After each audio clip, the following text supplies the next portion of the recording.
People like you don't belong here. You should be grateful we're not calling the real cops." The security guard's hand wrapped around Denise Marshall's arm like she was a common criminal.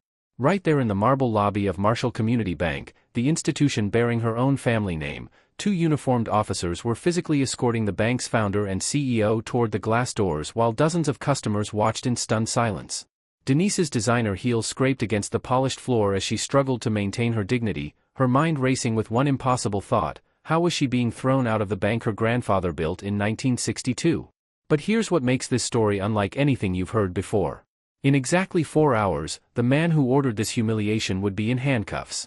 The woman being dragged across this floor like a trespasser would return with federal agents, a team of attorneys, and a court order that would flip this entire situation on its head. Richard Carlson thought he had won. He had no idea his entire world was about to come crashing down. Let me take you back to how this nightmare began.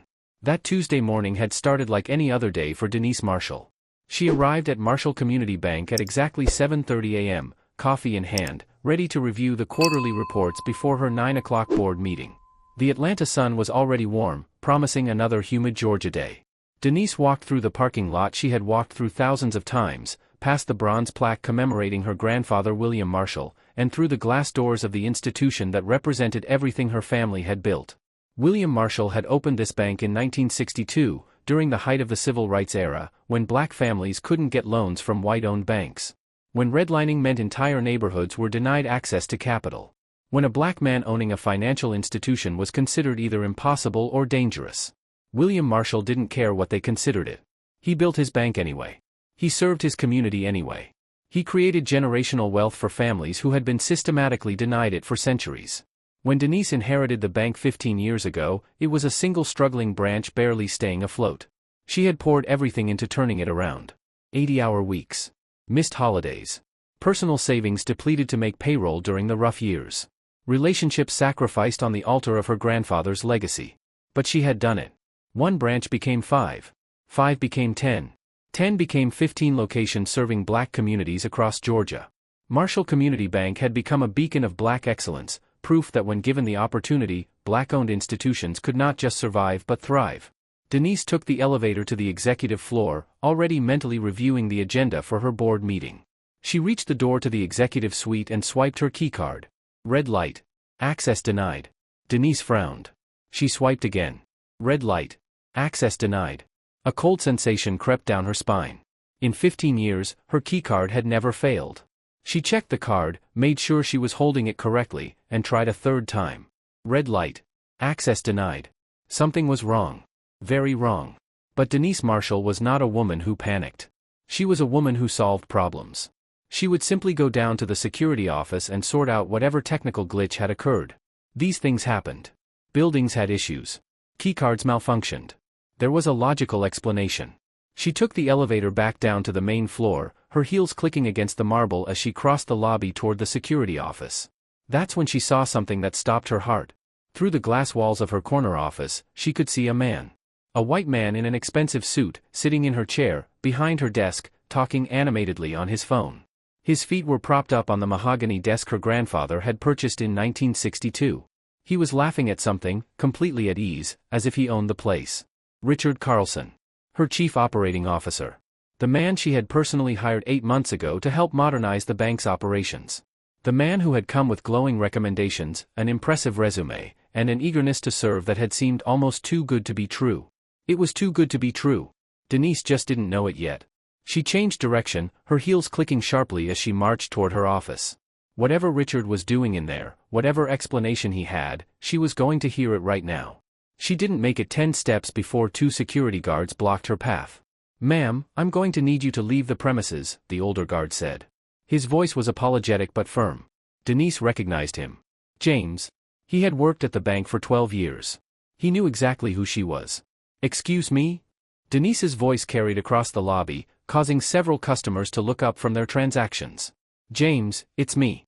Denise Marshall. This is my bank. Now please step aside." James looked uncomfortable, but he didn't move. "I'm sorry, Ms. Marshall. I have orders." "Orders from whom?" That's when Richard Carlson emerged from her office, walking with the slow, confident stride of a man who believed he had already won. He was holding an envelope in his hand, and his face wore an expression of calculated concern that didn't reach his eyes. "Denise, Denise, Denise," Richard said, shaking his head as if she were a child who had misbehaved. "I was hoping we could handle this more discreetly. I've been trying to reach you all morning." "Handle what exactly, Richard?" Denise demanded. "Why are you in my office? Why is my keycard not working? And why are MY security guards trying to remove me from MY Bank?" Richard sighed heavily, a theatrical display of reluctance. "I really didn't want you to find out this way." He held out the envelope. "The board held an emergency meeting last night. Given the irregularities discovered in several accounts, they've voted to place you on immediate administrative leave pending a full investigation." The words hit Denise like physical blows. Irregularities. Investigation. Administrative leave. None of it made sense. In 15 years, she had never done anything improper. Every loan, every investment, every decision had been made with complete transparency and integrity. "This is insane," Denise said, her voice rising. "What irregularities? I demand to see this board resolution. I demand to speak to the board members directly." Richard's expression hardened. "I'm afraid that won't be possible. The board has appointed me interim CEO, effective immediately. And as interim CEO, my first official act is to ask you to leave the premises. You're trespassing, Denise." "Trespassing?" The word came out as almost a laugh. "My name is on the building, Richard. My grandfather's picture is on that wall. I own this bank." Richard smiled. It was a cold smile, empty of anything resembling human warmth. "Not anymore, you don't." He snapped his fingers at the security guards. "Please escort Ms. Marshall from the building. If she resists, call the police." The younger guard, a white man in his 20s Denise had never seen before, grabbed her arm roughly. "You heard the man. Time to go. Get your hands off me." Denise tried to pull away, but the guard's grip tightened. Customers throughout the lobby had stopped what they were doing. Some pulled out phones, recording the spectacle. Others looked away, uncomfortable with what they were witnessing. "Know your place," the young guard muttered, loud enough for Denise to hear but quiet enough to deny later. "Things are different now." As the guards dragged Denise across the lobby, past the teller windows, past the customers she had served for 15 years, past the portrait of her grandfather watching with painted eyes, she caught one last glimpse of Richard Carlson. He was standing at the window of her office, watching her humiliation with undisguised satisfaction. The glass doors opened, and the humid Atlanta morning hit Denise's face as she was pushed onto the sidewalk. The guards released her arms and stepped back inside, the doors closing behind them like the final punctuation on a sentence of destruction. Denise Marshall stood on the sidewalk outside her own bank, her designer suit wrinkled from the guard's grip, her dignity in tatters, her mind reeling. Everything she had built. Everything her grandfather had sacrificed to create. Everything she had poured her soul into for 15 years. Gone. Stolen. Taken by a man she had trusted, a man she had brought into her organization, a man who had smiled in her face while plotting her destruction. But Richard Carlson had made a critical mistake. He had assumed that humiliating Denise Marshall meant defeating her. He had assumed that removing her from the building meant removing her from the fight. He had assumed that a black woman being dragged out of her own institution would simply accept her fate and disappear. He was about to learn how catastrophically wrong he was. Denise reached into her purse with shaking hands and pulled out her phone. She had one call to make. One person who had been by her side through every battle, every setback, every victory for the past 20 years. One person who would know exactly what to do. Patricia Jenkins answered on the second ring. "Patricia," Denise said, her voice steady despite the fury burning through her veins. "I need you. Now. They just threw me out of my own bank." There was a pause. Then Patricia's voice, calm and deadly, "Don't move. Don't talk to anyone. Don't sign anything. I'm on my way, and when I get there, we're going to war." Richard Carlson settled into Denise's leather chair like a king claiming his throne. He propped his Italian loafers on her mahogany desk, leaving scuff marks on the wood her grandfather had polished every Sunday for 30 years. The family photographs were already gone, tossed into a cardboard box in the corner. The awards and commendations that had lined the walls were stacked on the floor, ready for disposal. Richard picked up the phone and dialed a number he had memorized months ago. Brian Hastings answered immediately. "Is it done?" "It's done," Richard said, unable to keep the triumph out of his voice. "You should have seen it, Brian." The great Denise Marshall, dragged across her own lobby like a common thief. The look on her face when she realized what was happening. Priceless. Absolutely priceless. Brian's laugh came through the phone, sharp and bitter. "I've been waiting 6 months for this. Ever since she destroyed my career, I've dreamed about destroying hers. Tell me everything." Richard recounted the morning's events with relish. The denied keycard. The confrontation in the lobby. The security guards grabbing her arms. The customers watching in shock. Every detail was a victory, every moment of Denise's humiliation a balm for the resentment Brian had been nursing since the day she fired him. And the documents? Brian asked. Perfect. The board resolution looks completely legitimate. I've got signatures from Thomas Marshall, Dorothy Richardson, and 5 other board members. Everything is filed with the state. By the time anyone figures out what happened, we'll have completed the sale to Apex Financial and disappeared with our money. The dead board members' signatures held up? Richard laughed. Who's going to check? Thomas died last year, Dorothy 2 months ago. I used old signature samples from archived documents. Nobody examines board resolutions that closely. And even if they did, we'll be long gone. What about her loyalists? The employees who might cause trouble? I called an all-staff meeting right after she left. Made it very clear that anyone who has a problem with the new direction is welcome to follow her out those doors. You should have seen their faces. Some of the women were crying. But nobody said a word. They know better than to challenge me now. Brian's voice took on a darker tone. She thought she could destroy me, Richard. She thought she could fire me, report me to the authorities, blacklist me from every financial institution in the country, and I would just disappear. She didn't understand who she was dealing with. None of them do, Richard agreed. They build their little empires, their community banks, their minority-owned businesses, and they think they're untouchable. They think because they're serving the community, nobody can take them down. We're going to teach her a lesson she'll never forget. We're going to take everything she built and burn it to the ground. Know your place, Brian said. That's what these people need to learn. Know your place. Exactly what I told the security guards to tell her. And you know what? She finally learned it today. The 2 men laughed together, the sound of predators celebrating a successful hunt. They had no idea that their entire conversation was being recorded by an employee standing outside Richard's door, her personal phone pressed against the glass, capturing every damning word. While Richard was celebrating his stolen victory, Denise Marshall was sitting in Patricia Jenkins' downtown law office, surrounded by documents that would soon destroy him. Patricia Jenkins was not the kind of attorney who lost cases. She had graduated top of her class at Harvard Law, spent 10 years at one of Atlanta's most prestigious firms, and then started her own practice specializing in corporate litigation. Her client list included Fortune 500 companies, tech startups worth billions, and individuals who needed the kind of legal firepower that could level mountains. She charged $800 an hour, and every cent was worth it. But for Denise Marshall, Patricia would work for free. They had been best friends since college, roommates during the years when they had nothing but dreams and determination. Patricia had been maid of honor at Denise's wedding and godmother to her daughter. When Denise's husband had died unexpectedly 7 years ago, Patricia had moved in for 3 months to help her friend survive the grief. Their bond went beyond attorney and client. It was family. Tell me everything, Patricia said, sliding a yellow legal pad across the conference table. From the moment you arrived at the bank this morning. Don't leave out a single detail. Denise recounted the entire nightmare. The denied keycard. Richard in her office. The security guards. The envelope with the supposed board resolution. The accusations of irregularities. Every word, every gesture, every humiliating moment. By the time she finished, Patricia's expression had shifted from concern to cold fury. Let me see that document, Patricia said, holding out her hand. Denise passed over the envelope Richard had given her. Patricia pulled out the board resolution and studied it carefully, her trained eyes scanning every line, every signature, every detail. After 30 seconds, she looked up. This is a forgery. How can you tell? Patricia pointed to the signature block.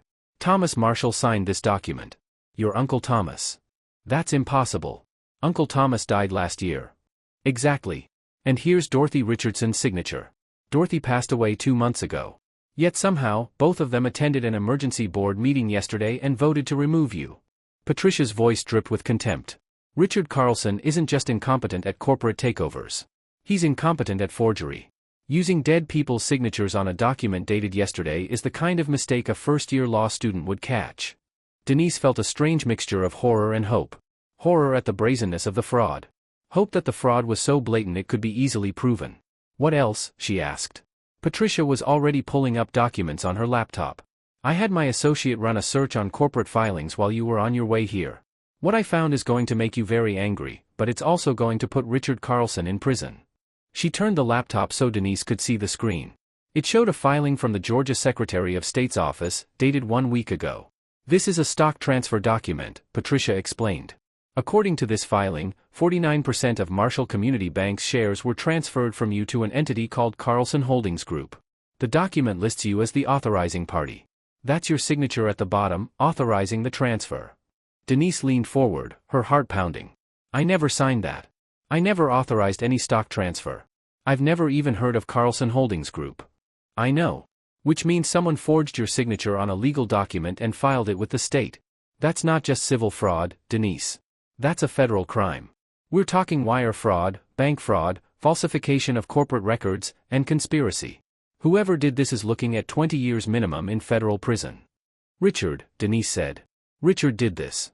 Richard filed the documents. But someone helped him. Someone who knew your signature well enough to forge it convincingly. Someone who knew the bank's internal procedures well enough to create authentic-looking corporate documents. Someone who had access to information about board members, including which ones were deceased. Denise closed her eyes. She already knew the answer. Brian Hastings. Patricia nodded. Brian Hastings. Your former CFO. 6 months ago, Denise had discovered that Brian Hastings was systematically stealing from Marshall Community Bank. He had been using customer accounts to make unauthorized high-risk investments, skimming the profits into his personal offshore accounts. When the investments went bad, he manipulated the books to hide the losses. He targeted elderly customers on fixed incomes, people who checked their statements infrequently and wouldn't notice small discrepancies. He stole from single mothers saving for their children's education. He stole from small business owners who trusted the bank with their operating capital. When Denise confronted him with the evidence, Brian had shown no remorse. He had laughed, actually laughed, and told her she didn't understand how sophisticated finance worked. He had called her naive. He had called her unsophisticated. He had implied, without quite saying it directly, that a black woman from Atlanta couldn't possibly understand the complex strategies he had learned on Wall Street. Denise had fired him on the spot. Then she had reported him to the FBI, the SEC, and every regulatory agency she could find. She had personally called every major financial institution in the country to make sure Brian Hastings would never work in banking again. She had destroyed his career completely and thoroughly. Brian had not taken it well. You'll regret this, he had said as security escorted him from the building. I'm going to take everything you've built and burn it to the ground. You think you can just throw me away? You think you can blacklist me from the industry I've spent 20 years in? I will destroy you, Denise Marshall.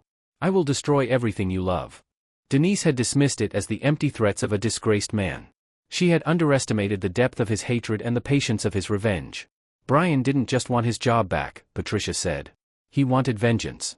He's been planning this for 6 months, Denise. He recruited Richard Carlson specifically to infiltrate your bank. He's been feeding Richard information the entire time. The forged signatures, the fake board resolution, the stock transfer, the accusations of irregularities. All of it was Brian's playbook. Richard was just the weapon. Patricia pulled up another document. I traced the corporate registration for Carlson Holdings Group. It's a shell company registered in Delaware, designed to hide the true ownership. But I have resources Richard and Brian don't know about. The actual owner of Carlson Holdings Group is another shell company in the Cayman Islands. And the beneficial owner of that company? Brian Hastings, Denise said. Brian Hastings. He's not just helping Richard steal your bank. He's the one who will own it when the theft is complete. Denise stood up from the conference table and walked to the window. Downtown Atlanta spread out before her, the city where her grandfather had built a bank when black men weren't supposed to own anything. The city where she had transformed one struggling branch into 15 thriving locations. The city where a disgraced white executive and his accomplice were trying to erase 60 years of black excellence because they couldn't accept that a black woman had held them accountable. What's the end game? Denise asked. What were they planning to do with the bank once they stole it? Patricia's expression grew even grimmer. Sell it. They have a deal in place with Apex Financial Group. You know who they are? Denise knew. Apex Financial was a corporate acquisition firm with a specific and devastating pattern. They targeted minority-owned businesses, community institutions, companies that served populations the big corporations ignored. They would buy these businesses, strip their assets, extract whatever value could be extracted quickly, and then shut them down. In the past 5 years, Apex had destroyed 14 black-owned and Latino-owned businesses across the South. They left devastated communities in their wake. Employees without jobs. Customers without services. Wealth that had taken generations to build, evaporated in months. They were going to sell Marshall Community Bank to Apex, Denise said. It wasn't a question. The deal is already in place. $30 million. Richard gets $15 million as a consulting fee. Brian gets 20% of the sale, $6 million. The sale was supposed to close in 60 days. And once Apex owns the bank, they'll close all 15 branches within 90 days. 400 employees will lose their jobs. Thousands of customers will lose access to the only financial institution that would serve them. 60 years of your family's legacy, gone.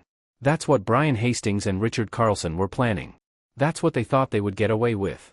Denise turned from the window, her eyes blazing. They're not getting away with anything. No, Patricia agreed. They're not. Because they made mistakes. Critical mistakes. Dead board members signing documents. Forged signatures that can be proven fraudulent. A paper trail connecting them to shell companies and illegal transactions. They thought they were being clever. They were being sloppy. And now we're going to destroy them. Patricia opened her phone and began making calls. I need Judge Morrison's clerk on the line immediately. Tell her it's Patricia Jenkins and it's an emergency. We need a hearing today. While Patricia worked the phones, Denise's mind raced through the implications of what she had learned. Brian and Richard hadn't just been planning a simple theft. They had planned a complete annihilation. They wanted to take the bank, destroy its value, ruin Denise's reputation, and leave her community without resources. It was personal. It was vindictive. And it revealed a hatred so deep that mere profit couldn't explain it. Brian Hastings hated Denise Marshall because she had beaten him. She had caught him. She had exposed him. A black woman had outsmarted a Wall Street executive with all his sophisticated strategies, and he couldn't accept it. So he had spent 6 months building a machine of destruction, recruiting Richard Carlson as his instrument, planning every detail of the takeover with patience and malice. And he had almost succeeded. If Denise hadn't shown up at the bank that morning. If Richard hadn't been so eager to humiliate her publicly. If she hadn't called Patricia immediately. The scheme might have worked. By the time anyone discovered the fraud, the sale would have been completed, the money would have been hidden in offshore accounts, and Brian and Richard would have disappeared. Almost. But almost wasn't good enough. Brian Hastings had underestimated Denise Marshall once before, when he thought she wouldn't catch his embezzlement. He was underestimating her again. And this time, the consequences would be catastrophic. I have Judge Morrison's clerk, Patricia announced, covering the phone with her hand. Emergency hearing in 2 hours. We're going to get an injunction restoring your access and authority to the bank immediately. Then we're going to walk back in there with federal agents and arrest Richard Carlson in front of everyone he humiliated you in front of this morning. Denise felt something shift inside her. The shock and humiliation of the morning were crystallizing into something harder, something sharper. Cold determination. Absolute resolve. What do you need from me? She asked. Patricia smiled. It was a dangerous smile, the smile of an attorney who knew she was about to win the biggest case of her career. I need you to tell me everything about Brian Hastings. Every conversation, every document, every interaction. I need the records you have from his termination. I need the evidence you gathered when you caught him embezzling. And I need you to be ready to walk back into that bank like you own it. Because you do own it. And in about 4 hours, everyone is going to know it. The next 2 hours were a whirlwind of activity. Patricia's law firm transformed into a war room. Associates pulled corporate records, bank filings, regulatory documents. Forensic accountants analyzed the fraudulent stock transfer and traced the money trail. A private investigator Patricia had on retainer dug into Richard Carlson's background and found connections to 3 other businesses that had been targeted by similar schemes. At 2 p.m., Patricia stood before federal Judge Morrison in an emergency hearing, presenting the evidence of fraud in rapid, devastating detail. The forged signatures from deceased board members. The falsified stock transfer. The connections between Richard Carlson, Brian Hastings, and Carlson Holdings Group. The planned sale to Apex Financial. The pattern of similar attacks on minority-owned businesses. Judge Morrison, a black woman who had spent 30 years on the federal bench, listened with growing fury. When Patricia finished, the judge didn't hesitate. Ms. Jenkins, I am issuing an emergency injunction effective immediately. Denise Marshall is restored to her position as CEO and majority shareholder of Marshall Community Bank. The fraudulent board resolution is voided. The fraudulent stock transfer is nullified. Mr. Richard Carlson is hereby removed from any position of authority and is barred from the premises of Marshall Community Bank pending criminal investigation. Any party who interferes with Ms. Marshall's lawful access to her property will be held in contempt of this court and subject to immediate arrest. The judge signed the order with a flourish and handed it to Patricia. Ms. Jenkins, I suggest you serve this order personally. And Ms. Marshall? Denise stepped forward. Yes, Your Honor? Take your bank back. By 3:30 p.m., the convoy was assembled. 6 attorneys from Patricia's firm, armed with copies of the court order and the evidence of fraud. 2 forensic accountants ready to secure financial records and prevent destruction of evidence. A private security team to ensure no one interfered with the lawful execution of the court order. And 3 FBI agents who had been tracking Brian Hastings since Denise reported his embezzlement 6 months ago. Special Agent Marcus Webb had been building a case against Brian Hastings for months. He knew Brian was planning something, but he hadn't been able to determine what or when. Denise's phone call that morning had provided the final piece. Now he had enough evidence to arrest not just Brian Hastings but Richard Carlson and anyone else involved in the conspiracy. Ms. Marshall, Agent Webb said as they prepared to leave Patricia's office, I want you to know how important your cooperation has been. When you reported Hastings 6 months ago, you probably thought nothing came of it. But we've been watching him. Building the case. Waiting for him to make his move. Today, he made it. And today, we're going to take him down. Denise nodded. I want them arrested in the bank. In front of everyone who watched them drag me out this morning. I want every employee, every customer, every person who saw my humiliation to see their humiliation. Agent Webb smiled grimly. That can be arranged. At exactly 3:45 p.m., a convoy of 6 black SUVs pulled out of the parking garage beneath Patricia's office building. They drove through downtown Atlanta in formation, a procession of justice heading toward Marshall Community Bank. Inside the lead vehicle, Denise sat between Patricia and Agent Webb. In her hand, she held the court order that would restore everything that had been taken from her. On her face, she wore the expression of a woman who had been underestimated for the last time. There's one more thing you should know, Patricia said as they drove. One of your employees, Sandra Williams, has been feeding us information since this morning. She recorded a conversation between Richard and Brian discussing the entire scheme. How they planned it. How they forged the documents. How they were going to destroy the bank and disappear with the money. We have them on tape, Denise. Their own words. Their own voices. Confessing to everything. Denise closed her eyes for a moment, overwhelmed by gratitude. Sandra had worked at the bank for 15 years. She had been one of the first employees Denise hired when she took over. She had stood outside Richard's office that morning, terrified but determined, and recorded the conversation that would put him in prison. Remind me to give Sandra a raise, Denise said. Remind me to put her on the witness stand, Patricia replied. She's going to be the star of the prosecution. The convoy turned onto Peachtree Street, 3 blocks from Marshall Community Bank. Denise could see the building ahead, the bronze letters of her family name gleaming in the afternoon sun. In a few minutes, she would walk back through those glass doors. She would reclaim her office, her bank, her legacy. And the men who had tried to steal it would learn what happened when you underestimated Denise Marshall. Richard Carlson had no idea what was coming. At exactly 3:47 p.m., Richard Carlson was living his best life. He had kicked off his shoes, poured himself a glass of scotch from Denise's private bar, and was scrolling through real estate listings in the Cayman Islands on his laptop. $15 million could buy a lot of beachfront property. He was thinking about a villa with a private dock, maybe a yacht to go with it. He had earned this. All those months of pretending to respect Denise Marshall, pretending to care about her precious community bank, pretending to be the eager employee who just wanted to help. It had been exhausting. But now it was over, and the payoff was everything he had dreamed of. His phone buzzed. Brian Hastings calling again. Tell me you're celebrating, Brian said when Richard answered. I'm looking at yachts, Richard replied, swirling the scotch in his glass. There's a 60-footer in Nassau that has my name written all over it. You've earned it. We've both earned it. 6 months of planning, and it went off without a hitch. Denise Marshall is finished. By the time she figures out what happened, we'll be sipping cocktails on that yacht.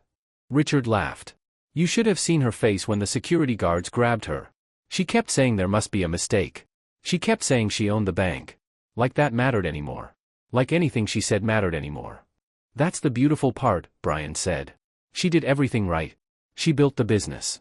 She served the community. She played by all the rules. And none of it protected her. Because rules don't matter when you're dealing with people like us. Power matters. And now we have all the power. Know your place, Richard said, repeating the phrase they had used so many times in their planning sessions. That's what she learned today. Know your place. Speaking of which, I'm going to need you to destroy some documents tonight. The originals of the forged signatures, the correspondence between us, anything that could connect me directly to Carlson Holdings Group. Once those are gone, there's no evidence linking me to any of this. I'm just a disgruntled former employee with no involvement in your brilliant corporate restructuring. Richard nodded, even though Brian couldn't see him. Already planned. I'll shred everything after the bank closes. By tomorrow morning, the only paper trail will lead to me, and I'll be on a plane to somewhere without extradition treaties. Perfect. I'll wire your first payment tonight. $5 million to start, the rest when the Apex deal closes. You did good work, Richard. Better than the others. The others weren't as motivated as me, Richard said. They were just in it for the money. I actually enjoyed watching her fall. There's something satisfying about taking down someone who thinks they're untouchable. Brian's voice hardened. She destroyed my career. She blacklisted me from every major institution in the country. She reported me to federal agencies like I was some common criminal. All because I made a few creative investments with customer funds. The woman had no vision. No understanding of how real finance works. She deserved everything that happened today. And she deserves everything that's coming. What's coming? Once the sale closes, I'm going to make sure everyone knows the truth about Denise Marshall. The embezzlement story we planted. The irregularities in the accounts. By the time I'm done, no one will remember her as the woman who built Marshall Community Bank. They'll remember her as the criminal who destroyed it. That's my real victory, Richard. Not the money. The complete and total annihilation of her reputation. Richard raised his glass in a toast to no one. To annihilation. To annihilation, Brian echoed. Neither man noticed the black SUV that had just pulled into the parking lot outside the bank. Neither man saw the 5 additional vehicles that followed, parking in a row like soldiers assembling for battle. Neither man had any idea that their entire conversation had been recorded, that federal agents were already listening, that the trap they thought they had sprung was actually closing around them. Inside the lead SUV, Denise Marshall heard the final words of their conversation through the speakers connected to Sandra Williams' recording device. She heard Richard toast to her annihilation. She heard Brian describe his plans to destroy her reputation. She heard 2 men who thought they had won celebrating their victory, completely unaware that their defeat was moments away. Are you ready? Patricia asked. Denise looked at the bank building, at the bronze letters spelling out her family name, at the glass doors she had been dragged through that morning. She thought about her grandfather, who had built this institution when black men weren't supposed to dream that big. She thought about her employees, who had watched her humiliation in silence, too afraid of Richard's threats to speak up. She thought about her customers, the families who depended on Marshall Community Bank when no other institution would serve them. I've been ready my whole life, Denise said. The doors of the SUVs opened simultaneously. 15 people emerged, moving with coordinated precision. 6 attorneys in dark suits carrying bankers' boxes of evidence. 2 forensic accountants with laptops and secure drives. 3 FBI agents with badges visible and weapons holstered. Patricia Jenkins, her heels clicking on the asphalt with the rhythm of approaching justice. And Denise Marshall, walking toward her bank with her head held high and a court order in her hand. The same security guards from that morning stood at the entrance. The older guard, James, saw the convoy approaching and his face went pale. The younger guard, the one who had told Denise to know her place, took one look at the FBI agents and started backing away. Hold your position, Agent Webb commanded, his voice carrying across the parking lot. Anyone who leaves the scene will be detained for questioning. The younger guard froze. His earlier confidence had completely evaporated. He looked like a man who had just realized he had made a terrible mistake and there was no way to undo it. Patricia stepped forward, holding up the court order like a weapon. This is an emergency injunction signed by Federal Judge Sarah Morrison 30 minutes ago. Denise Marshall is hereby restored to her full position and authority as CEO and majority shareholder of Marshall Community Bank. The fraudulent board resolution is voided. The fraudulent stock transfer is nullified. Richard Carlson is removed from all positions of authority and is barred from these premises pending criminal investigation. She paused, letting the words sink in. Any person who interferes with Ms. Marshall's lawful access to her property will be held in contempt of federal court and subject to immediate arrest. Any person who attempts to destroy, hide, or tamper with evidence will be charged with obstruction of justice. Any person who has knowledge of criminal activity and fails to cooperate with this investigation will be charged as an accessory. The older guard, James, stepped aside immediately. Ms. Marshall, I am so sorry. He threatened our jobs. He said anyone who didn't follow his orders would be fired and blacklisted. I didn't know what to do. Denise paused in front of James. This man had worked for her family for over a decade. He had helped her grandfather close the bank on William Marshall's final day of work. He had been at Denise's side during the darkest days of the financial crisis, when it looked like the bank might not survive.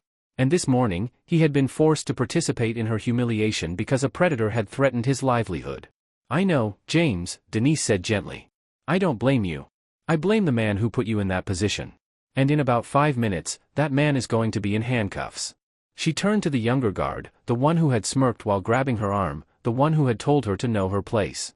He couldn't meet her eyes. "You," Denise said, her voice cold. "We'll be discussing your employment status later. And your conduct this morning will be included in the federal investigation." The young guard opened his mouth to speak, to apologize, to make excuses. Nothing came out. Denise walked through the glass doors of Marshall Community Bank with her legal team behind her like an army claiming territory. The lobby fell silent as employees and customers recognized what was happening. Someone gasped. Someone else started crying. A few employees began applauding, the sound starting soft and building as more people joined in. Sandra Williams pushed through the crowd, tears streaming down her face. She had been the one to record Richard's conversation with Brian. She had risked her job, possibly her safety, to capture the evidence that would prove Denise's innocence. Now she watched her true boss walk back into the building with the full force of the law behind her. "Ms. Marshall," Sandra said, her voice breaking. "We knew. We all knew something was wrong. He threatened us, said anyone who contacted you or helped you would be fired and sued. But we knew you would come back. We knew you wouldn't let them win." Denise embraced Sandra, holding her tight. "Thank you for being brave. Thank you for not letting them silence you. What you did today is going to put those men in prison." The procession moved through the lobby toward the executive offices. Through the glass walls, Richard Carlson was visible at Denise's desk, still on the phone, still oblivious to the storm that had arrived.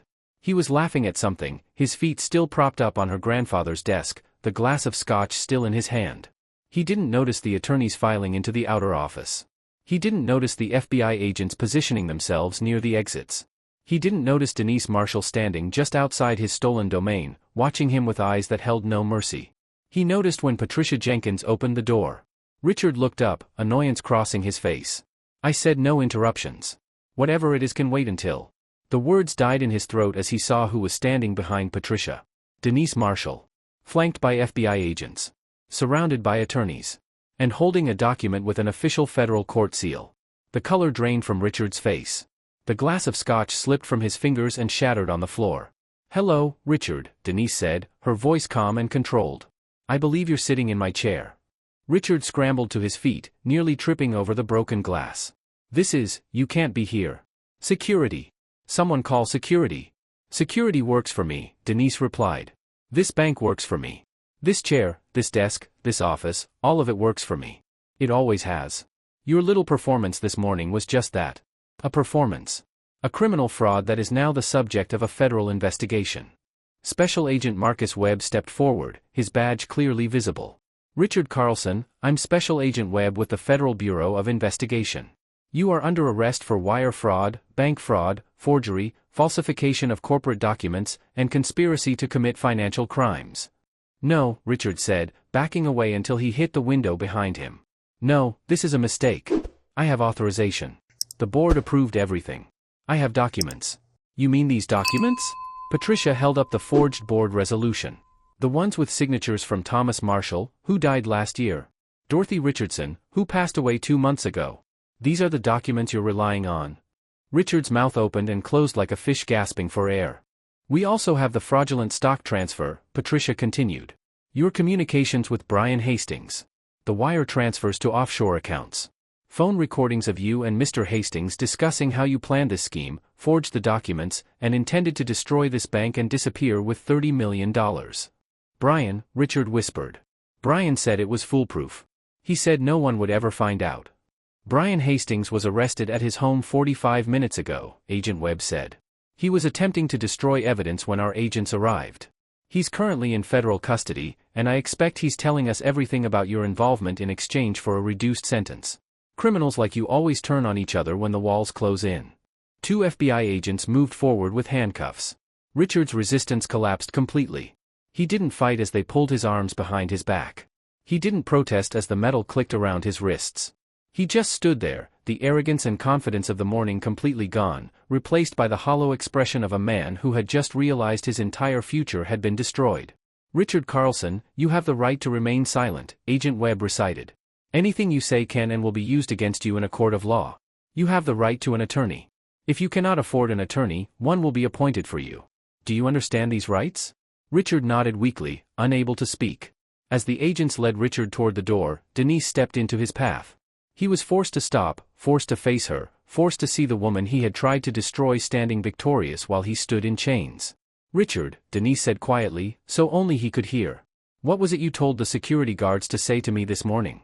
Something about knowing my place?" Richard said nothing, his eyes fixed on the floor. "I know my place," Denise continued. "It's right here.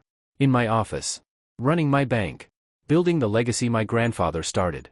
And your place? Your place is about to be a federal prison cell.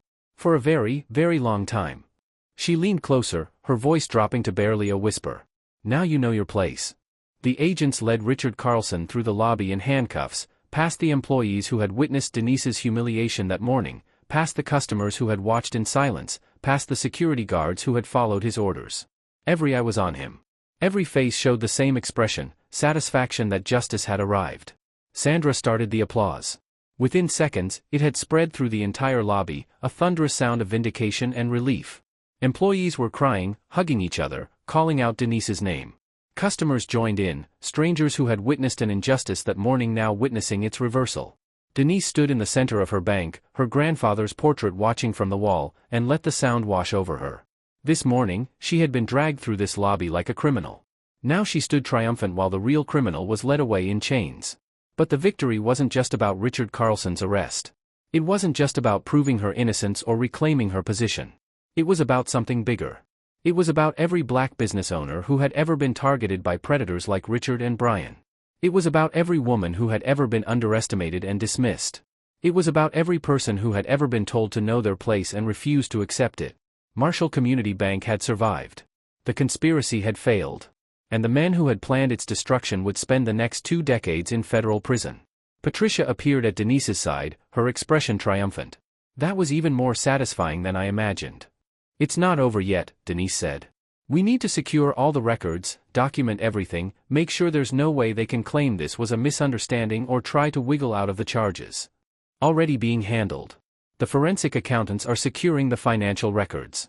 The FBI is executing a warrant on Richard's home and Brian's home simultaneously.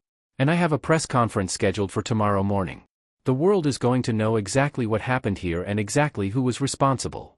Denise nodded. Tomorrow, she would face the cameras and tell her story. Tomorrow, the world would learn about Richard Carlson and Brian Hastings and their scheme to destroy a black-owned institution. Tomorrow, justice would be proclaimed from every news outlet in the country. But tonight, she was going to stand in her office, sit in her grandfather's chair, and remember why she had built this bank in the first place. For the community. For the families who depended on her. For the legacy that no predator could ever steal. The conspiracy had been unveiled. The reckoning had begun. And Denise Marshall was just getting started. The next 72 hours revealed the full scope of Richard Carlson and Brian Hastings' depravity. As federal investigators executed search warrants, seized computers, and analyzed financial records, the evidence mounted into an avalanche of criminal conduct that shocked even the experienced agents working the case. Patricia's team set up a war room in the bank's main conference room, covering every wall with documents, photographs, and timelines. The forensic accountants worked around the clock, tracing money through shell companies, offshore accounts, and cryptocurrency wallets. What they found was devastating. The scheme to steal Marshall Community Bank was not Richard and Brian's first crime. It wasn't even their fifth. Over the past 4 years, they had targeted 6 other minority-owned businesses using virtually identical tactics.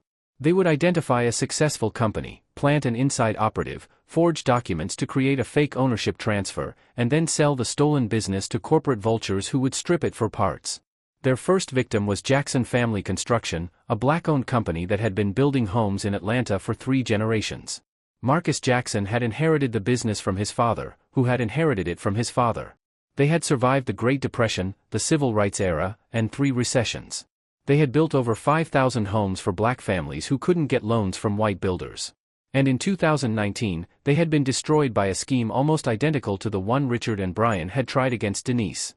The inside operative at Jackson Construction was a man named William Torres, a project manager who had been hired with glowing recommendations. He had spent 18 months gaining the family's trust before striking. Forged documents transferred ownership to a shell company. The Jacksons were locked out of their own offices. By the time they realized what had happened and hired lawyers to fight back, the company had been sold to a development corporation that fired all the employees and liquidated the assets. Marcus Jackson Sr., the family patriarch, had died of a heart attack 6 months after losing the company his grandfather had built. His doctors said the stress killed him. His family knew the truth. Richard Carlson and Brian Hastings had killed him as surely as if they had pulled a trigger. The second victim was Williams Medical Supplies, a black-owned healthcare company that served rural communities across the Southeast. Lorraine Williams had started the company in her garage, delivering medical equipment to elderly patients who couldn't travel to city hospitals. She had grown it into a $20 million operation that employed 75 people and served over 10,000 patients. In 2020, she lost everything to a scheme run by Brian Hastings and an inside operative named David Chen. The forged documents were almost identical to the ones used against Denise. The same fake board resolutions. The same fraudulent stock transfers. The same shell companies and offshore accounts. Lorraine Williams had fought back, but by the time the courts sorted out the fraud, her company had been gutted. Patients who depended on her services were left without care. Employees who had worked for her for decades were left without jobs. And Lorraine herself had suffered a nervous breakdown that left her hospitalized for 3 months. The third victim was Chen Technology Solutions, an Asian-American-owned IT company in Houston. The fourth was a Latino-owned restaurant chain in Miami. The fifth was a Native American-owned construction firm in Oklahoma. Each time, the pattern was the same. A trusted insider. Forged documents. A lightning-fast transfer of ownership. And then the vultures would descend, stripping the company of value and leaving the real owners with nothing but debt and devastation. Agent Webb laid out the evidence in a briefing at FBI headquarters, his voice heavy with anger he couldn't quite suppress.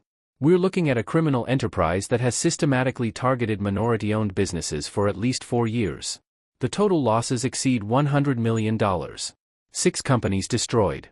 Hundreds of employees left without jobs. At least 1 death directly attributable to the trauma of the theft. And Denise Marshall was going to be victim number 7. How did they choose their targets?" Denise asked. She had been invited to the briefing as a key witness, and she sat at the conference table surrounded by federal agents and prosecutors. Successful businesses with community reputations, Agent Webb explained. Companies that had been built over generations. Businesses where the owners were respected and trusted. They specifically looked for targets who would be vulnerable to the reputation damage of false accusations. A forged document claiming embezzlement or fraud would be devastating to a business built on community trust. And they targeted minorities specifically? Exclusively. In 4 years of operation, every single victim has been a person of color. Black, Asian, Latino, Native American. Not one white-owned business was ever targeted. Agent Webb paused, letting that sink in. "We believe this was intentional. They calculated that minority business owners would face additional barriers in fighting back. Less access to legal resources. Less credibility with authorities. Less support from the financial establishment. They weaponized systemic racism as part of their scheme." Denise felt sick. She had known Richard Carlson and Brian Hastings were criminals. She had known they were predators. But this was something worse. This was a calculated campaign to destroy minority wealth, to tear down institutions that communities had spent generations building, to exploit every disadvantage that racism had already created. "What happens now?" she asked. "Now we build the case," Agent Webb said. "Richard Carlson has already started cooperating. He's giving us everything. Names, dates, account numbers, communications. Brian Hastings is claiming he was just a consultant with no knowledge of any crimes, but we have phone recordings that prove otherwise. We're also building cases against Apex Financial and the other acquisition firms that bought the stolen companies. They may try to claim they didn't know the sales were fraudulent, but we have evidence they were aware and proceeded anyway. And the previous victims? We're reaching out to all of them. The Jackson family. Lorraine Williams. David Chen's former company. Every victim who lost their business to this scheme.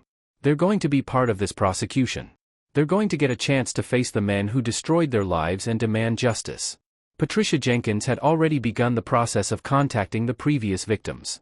Over the following weeks, they would come forward one by one, sharing their stories with investigators and prosecutors. The Jackson family, still grieving their patriarch, provided documents showing how the fraud had been executed. Lorraine Williams, recovered from her breakdown but still fragile, gave a video deposition describing the psychological torture of watching her life's work disappear. Each story added weight to the case against Richard and Brian, each victim adding another count to the indictment. The media coverage was relentless. From the moment news broke of Denise's dramatic return to her bank, the story had captured national attention. Local news stations ran segments every night. National morning shows featured Denise's story. Business publications analyzed the scheme and warned other minority business owners to be vigilant. Cable news hosts debated the racial implications of the targeting pattern. Denise gave interview after interview, not because she wanted attention, but because she understood the power of her story. Every time she spoke about what had happened, she was warning others. Every time she described the tactics Richard and Brian had used, she was arming other business owners to protect themselves. And every time she showed her face, composed and powerful and unbroken, she was demonstrating that predators like Richard and Brian could not win. The press conference she held on the steps of Marshall Community Bank was broadcast live by every major network. Denise stood before a forest of microphones, with Patricia Jenkins on one side and representatives from the FBI on the other. Behind her stood employees of the bank, community leaders, and representatives from the previous victim companies who had traveled from across the country to show their support. "Yesterday morning, I was dragged out of this building by security guards," Denise began. "I was accused of crimes I never committed. I was told that I no longer owned the institution my grandfather built 60 years ago. Richard Carlson sat in my chair, behind my desk, and told the world that I was finished." She paused, letting the cameras capture the building behind her, the bronze letters of the Marshall name gleaming in the morning sun. Richard Carlson is in federal custody. His partner, Brian Hastings, is in federal custody. Their scheme to steal Marshall Community Bank has been completely dismantled. The fraudulent documents have been voided. The money they attempted to steal has been traced and frozen. And the corporate vultures who plan to buy my bank and destroy it are now under investigation for their role in this criminal enterprise. Denise looked directly into the cameras, speaking not to the reporters but to every person watching at home.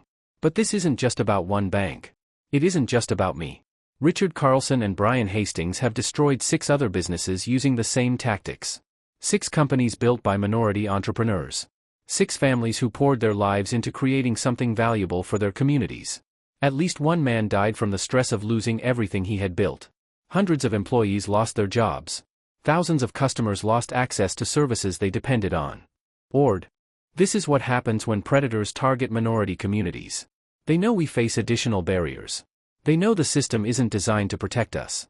They calculate that we won't have the resources to fight back, that we won't be believed, that we'll be too broken by the trauma to pursue justice. They see our success as something to steal rather than something to respect. They were wrong about me. And they were wrong about every victim who is now coming forward to tell their story. We will not be silenced. We will not be broken. We will not let anyone steal what we have built with our own hands." The applause started among the employees and spread to the crowd of supporters who had gathered to watch.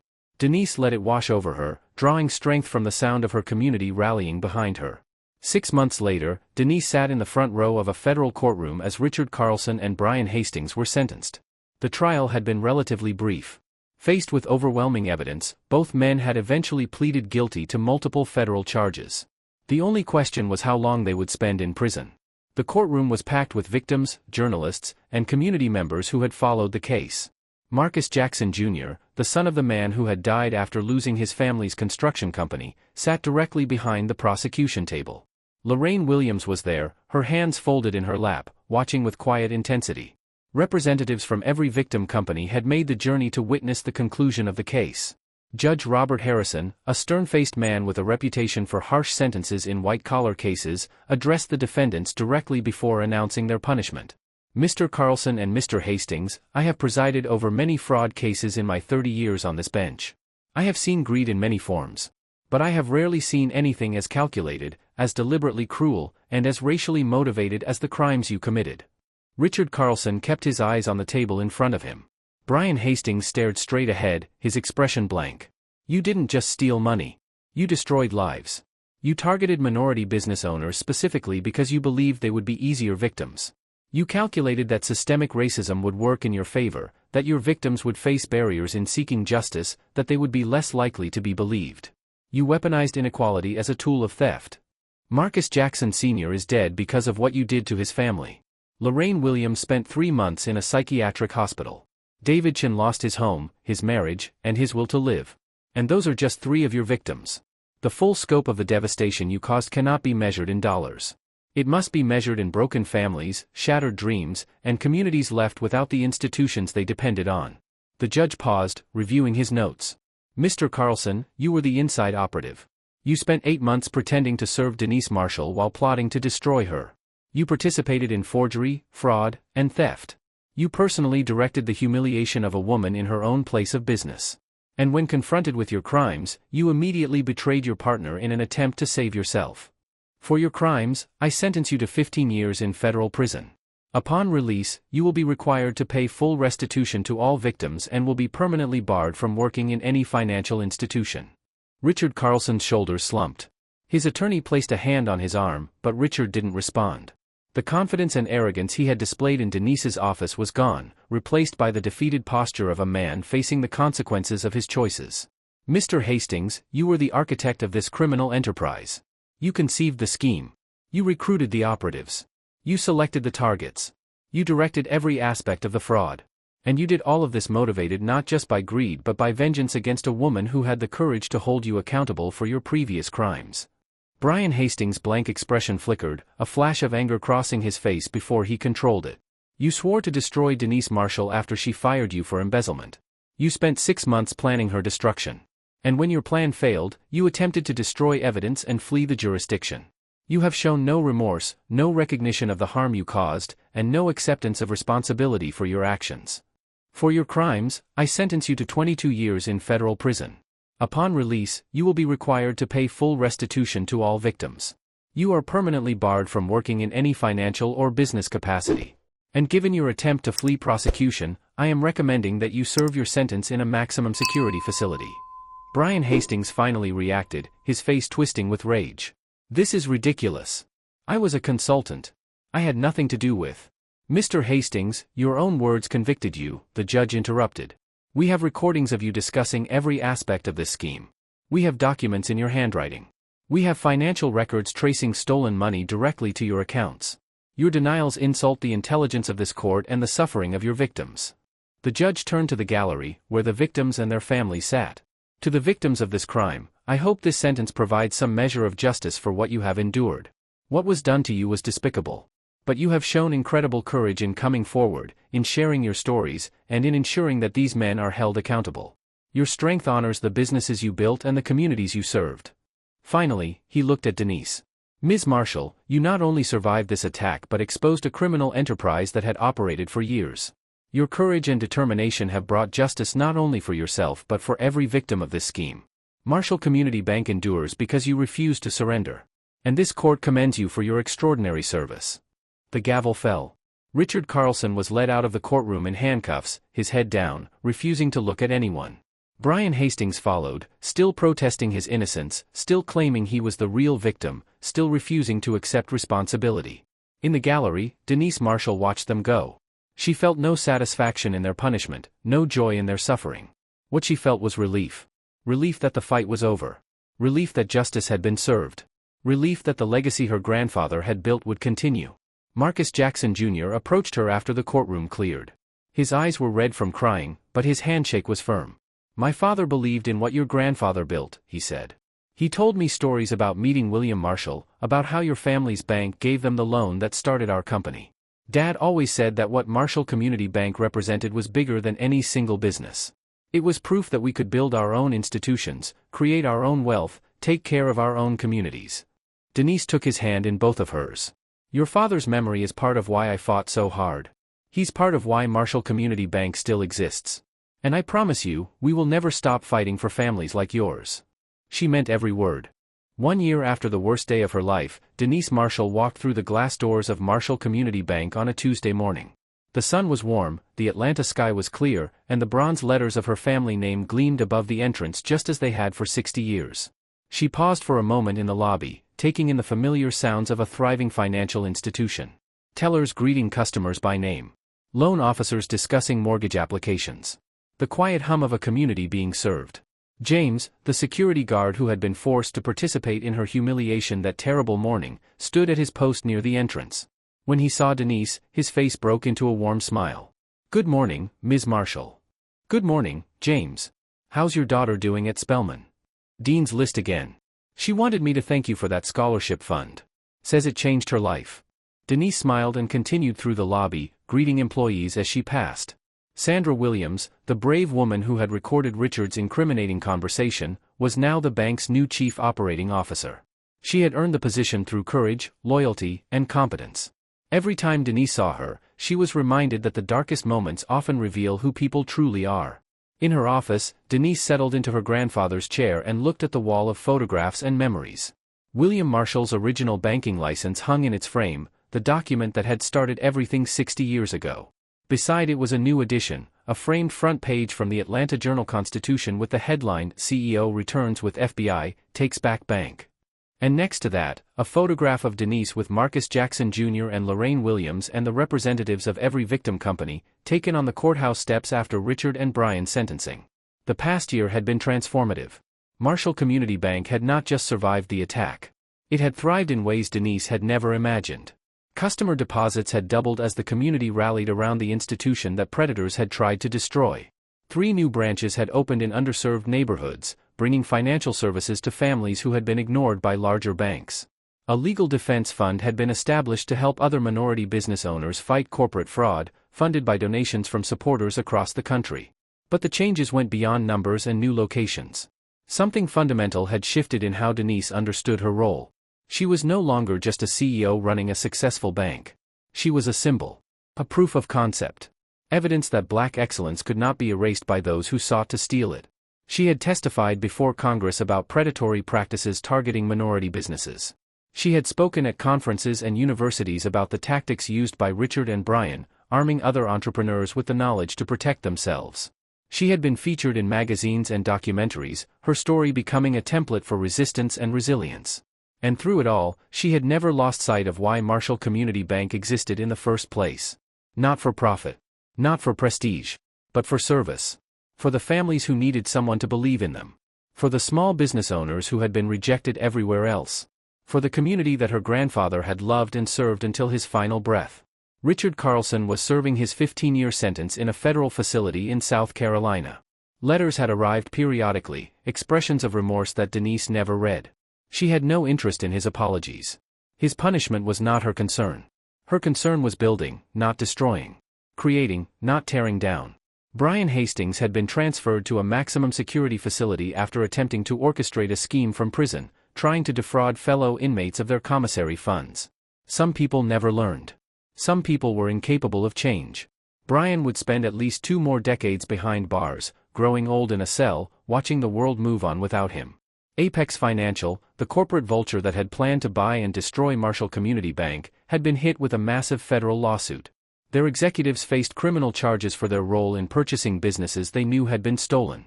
The company was expected to be dissolved within the year, its assets distributed to the victims of its predatory practices. Justice had been served. But Denise knew that justice was never a final destination. It was a continuous journey. There would always be predators seeking to exploit the vulnerable. There would always be schemes designed to steal what others had built. The fight never truly ended. What mattered was refusing to surrender. What mattered was standing up every time someone tried to knock you down. What mattered was building something so rooted in community and purpose that no predator could ever truly destroy it. Denise looked out her window at the city her grandfather had loved. Atlanta had changed so much since 1962, when a black man opening a bank was considered impossible. But some things remained constant. The need for institutions that served their communities. The importance of generational wealth. The power of refusing to accept the limits others tried to impose. William Marshall had built this bank during an era when black men were told to know their place. He had responded by creating a place of his own. Denise had inherited that legacy and expanded it, transforming one branch into 15, serving thousands of families who had nowhere else to turn. Richard Carlson and Brian Hastings had tried to steal that legacy. They had tried to erase 60 years of service and sacrifice. They had tried to teach Denise Marshall to know her place. They had failed. They had failed because legacy cannot be stolen. It can only be surrendered. And Denise Marshall would never surrender. Every morning when she walked through those glass doors, past the spot where she had been dragged out like a criminal, past the employees who had witnessed both her humiliation and her triumph, past the customers who trusted her with their dreams, she remembered the lesson that Richard Carlson had learned too late. You never know who you are mistreating. You never know what strength lies beneath the surface of the person you are trying to destroy. You never know what connections, what resources, what reserves of courage and determination your target possesses. Richard had seen a black woman and assumed she would be easy to break. He had seen a community bank and assumed it would be easy to steal. He had seen success built by minorities and assumed it was his to take. He had been catastrophically wrong. And now, every time Denise told her story, every time another entrepreneur heard what had happened and learned from it, every time a predator reconsidered targeting a minority-owned business because they had seen what happened to Richard Carlson and Brian Hastings, the lesson spread further. We are not victims. We are not targets. We are not easy prey. We are builders. We are fighters. We are the inheritors of legacies that were created against impossible odds. And we will never, ever know our place. Because our place is wherever we decide to stand. Now I want to hear from you. What would you have done in Denise's situation? Would you have called one person or would you have called everybody? Drop your answer in the comments below. And tell me this. Do you think 15 years for Richard Carlson was enough? Because personally, I think he got off light. Let me know if you agree or if you think the sentence was fair. What part of this story shocked you the most? Was it the forged signatures from dead board members? Was it the fact that Brian Hastings had been planning this revenge for 6 months? Or was it the way Denise walked back into that bank like a queen with the FBI behind her? Tell me in the comments. If this story moved you, if it made you angry, if it made you cheer, if it reminded you that justice always finds a way, hit that subscribe button and turn on notifications. Because this is what we do here at Black Lives Stories. We bring you the tales of Black excellence, Black resilience, and Black justice that the world needs to hear. Share this video with someone who needs to hear it. Share it with that friend who has been knocked down. Share it with that family member who is fighting their own battle. Let them know that they cannot be erased. They cannot be silenced. They cannot be destroyed. This has been Black Lives Stories. Until next time, family, stay strong, stay proud, and remember, they can try to take what you have built, but they can never take who you are. Richard Carlson, 15 years federal prison. Brian Hastings, 22 years federal prison. Marshall Community Bank, stronger than ever. Justice served.